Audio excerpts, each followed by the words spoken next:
Today, on Be Something Wonderful, move from merely surviving to thriving in your wish fulfilled.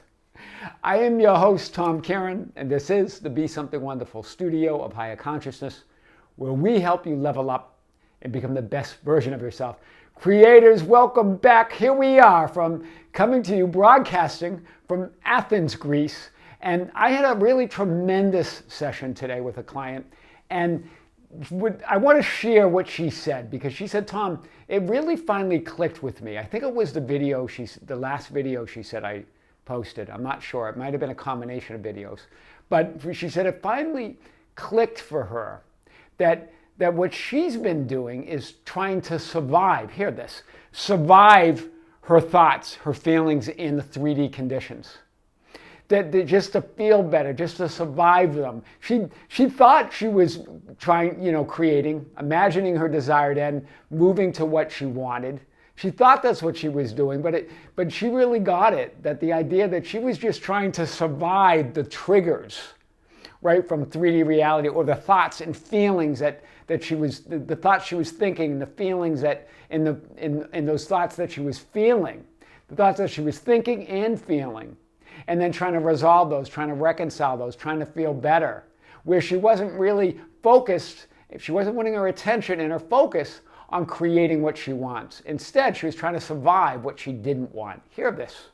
She's trying to survive the unwanted conditions with the hope that those will move her to her desired end. So here, and she said, and try to survive the subconscious programs. Right? Whatever happened in her life that she has some emotion with, attached to, and the triggers and 3D events that come up. So move from merely trying to survive your thoughts, feelings, and conditions to thriving in all conditions, no matter what. That's where she's at now. Thriving in all conditions, seeing the true reality, ultimate reality, behind those 3D conditions. Right? No, remember, it's 3D reality. Love 3D reality. It's the only reality you have. Right? And here's the thing. It is an ultimate reality. It includes ultimate reality. It's all versions of yourself. You're seeing through a vantage point of all versions of yourself as all realities. You're conditioning and limiting that all realities that are you, that you're experiencing, that a part of you is experiencing, a version of you is experiencing all realities right now. And you're seeing it through some certain vantage point. And because we're in the 3D reality, because we're seeing through that 3D apparatus, our five senses, we can only perceive 0.0001% of what's really going on. So it's not about controlling thoughts, avoiding your feelings, right? Being triggered, in other words, avoiding those triggers. Or even a mental diet. I know what the spiritual greats said about a mental diet, but I think a lot of times we interpret that as trying to control our thoughts. Because remember what a diet represents. I just don't love the word mental diet, right? I know what they were trying to say. Focus on what you want. That's what all of them are really communicating there. But a diet implies restrictions. It implies sacrifice. It implies avoidance of certain things.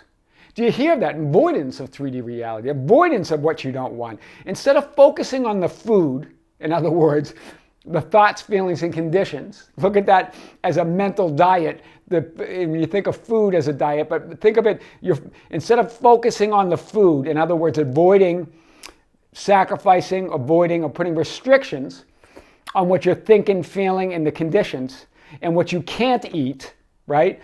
Focus on what you love and desire. Right? So a diet, instead of thinking of a diet as restrictions and sacrifice and avoidance, think of it as focusing on what you do want, on your desired end. So those thoughts, feelings, and conditions, looking at the ultimate reality behind all of it. Right? So focus on what you love and desire. The true intention of a mental diet is persisting, or to persist, and frequently return to your desired state and ideal outcome. Hear this, right? The true intention of a mental diet is to persist and frequently return to your desired state and ideal outcome, because that does become your reality. When? Immediately when you turn your attention to it, right? Because you are awareness. So whatever you give attention to lights up and is real and becomes reality. Whatever you pull your attention to goes back into the potential, that quantum potential. Do you see it? So let's really hit this. In other words, own the present moment. Right? Whenever you're fighting thoughts, feelings, and conditions, you're not in the present moment anymore. You're somewhere else mentally. And the present moment is where creation gets done. The present moment is where everything you want is. Present moment is ultimate reality, right? Own the present. Love 3D reality. It's your only one you got. It's the only one you got because it's all reality. Remember, in that 0.0001% of physical manifested reality, it's a hologram reality, ultimate reality, God consciousness. So in that puny 0.0001% is all reality, is all infinity. So it doesn't make any sense to wrestle with it, right? Your 3D reality experience is the combined sum total of all realities and all versions of yourself superimposed, where you are seeing and perceiving from one of an infinite number vantage points. You're just seeing it through one conditioned vantage point. You're conditioning the unconditioned consciousness and seeing that. This is the 0.001% of physical manifested reality that at the same time includes, hear this, and represents all potential realities and versions of yourself. So yes, you're only seeing a puny less than 1%, but at the same time that includes and represents all potential realities and all versions of yourself. Do you see it? So it's about embracing all of it. Seeing the true reality through it, right? The holographic nature of the universe, all that is, means every part, no matter how small, no matter how puny, contains the whole. There's only unity and absoluteness. Love, pure positive consciousness. There's only that, right? No matter what you're seeing. This is really the insight that she had. Remember, reality is, this is what Plato says. This is perfect for our time here in Athens, Greece, right? Reality is created by the mind. We can change our reality by changing our mind. Wow. Right? In other words, you can change your experience of your infiniteness, your absoluteness, by choosing the concept of who you think you are. You can change the experience of that experience of ultimate reality by choosing who you are. That's why Jesus asked the question, who do you say I am? But who do you say I am? Right? That's your question. Remember what God said to Moses, I am who I am that I am.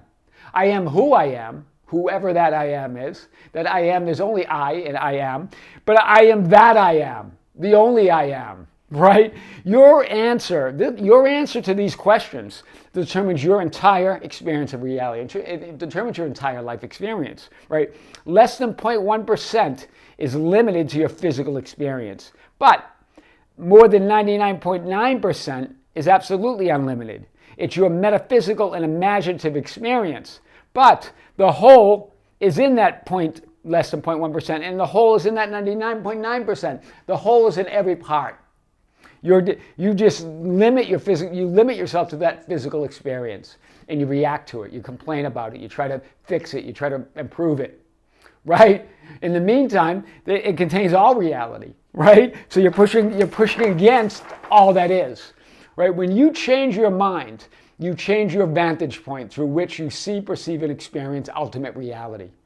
That's what Plato was getting at. When you change your mind, you change your vantage point through which you see, perceive, and experience ultimate reality.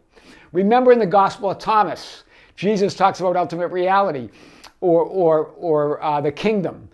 And remember, ultimate reality includes both the physical reality and the non-physical. It's all ultimate reality. Wow, that's big.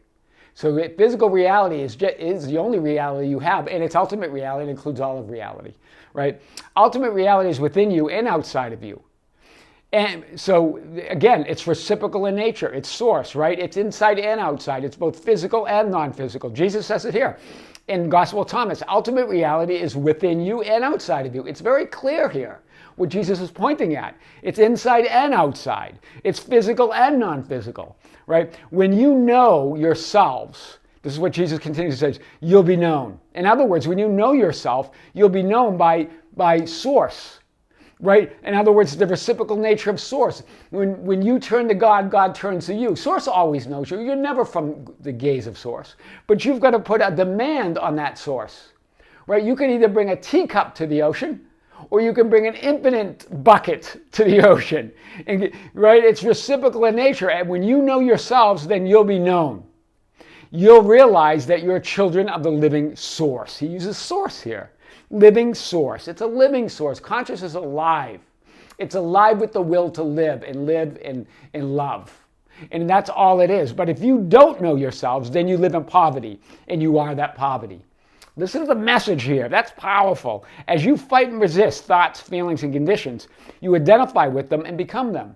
You live in poverty, and you are poverty. You fight against them, you resist them, you identify with them, and you become them. Right? And here when Jesus says, when you know yourselves, then you'll be known, and you realize that you're children of the living God. Realization of your true nature. I love this in the Gospel of Thomas. Very powerful, very clear. So, your survival, I just want to say, your survival is a sure thing. We get so concerned to get everything done and what we want in this 3D experience, but you go on and on. There is no end to who you are and who you'll be. Right? You go on. There is no end to your existence, to your beingness. Right? So consciousness, all that is, has the divine will to live in love.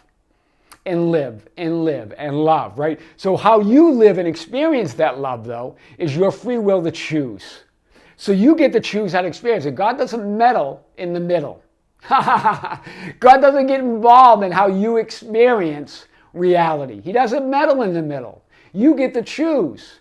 So that answers the question to why bad things happen, right? God doesn't think for you, right? You get to decide that. And yes, there is a mass consciousness, there is a race consciousness, there is a subconscious things. We're affected by everything we see, think, feel, and hear. All of that, right? But how do you live and experience that love is your free will to choose. God knows nothing of the messy middle. God knows just love and unity. Right? You make up the messy middle. Persist in love of your desired end. Frequently return to the love of your heart's desire. Live in the conviction and the assumption that you are eternal, forevermore, and wholly limited. That's how you do it. That's what my client really had an aha moment. It clicked for her, right? Move from merely surviving in the messy middle to thriving in your imagined ideal end or in your wish fulfilled. That's powerful. I am your host, Tom Caron, and this is the Be Something Wonderful studio of Higher Consciousness, where we help you level up and become the best version of yourself. Creators, thank you. Thank you for being here. Thank you for subscribing. Thank you for considering joining the membership channel. There'll be a video coming out on the membership channel soon, another one. Thank you for visiting our Facebook group, the Be Something Wonderful Ambassadors, at facebook.com/groups/Be Something Wonderful. You can share insight and guidance with others there. And also our Instagram and Twitter at Tom Caron, or our website anytime at tomcaron.com or besomethingwonderful.com. This is Tom Caron with Be Something Wonderful, coming to you from Athens, Greece. More coming, guys, with love, with light, and infinite gratitude. This is Tom. See you soon.